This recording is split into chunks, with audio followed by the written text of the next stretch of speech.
susunod na panahon. Marami tayong mga pagbabago na gagawin sa buong Silver Star at sa Golden Star Resources. Marami tayong pagbabago na hinahangad namin.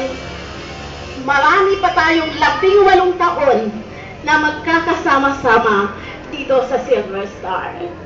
Kaya mga kaibigan, na ating ipapatupad sa susunod na taon at sa marami pang 18 taon, masaganang 10 taon sa inyong lahat. Thank you po.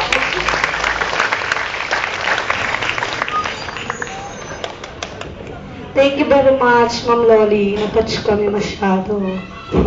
Yung magbibigay po sa atin ng opening remarks, si Sir Billy Tugano.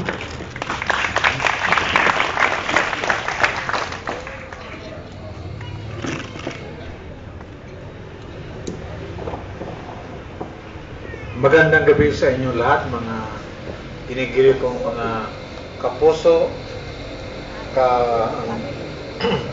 kapamilya, at higit sa lahat, ka-star ng puso. Minsan pa na sumabit ang nauna tayo muli ng 2 taon, medyo matras tayo na abante.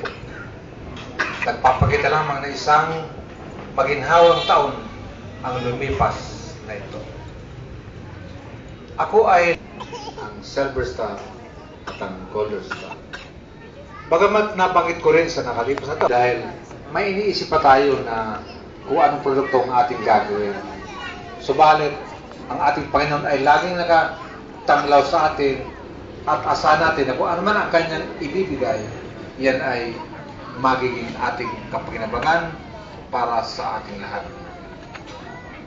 Nais ko nang muli na kayo ay aking ibitahan sa gabing ito.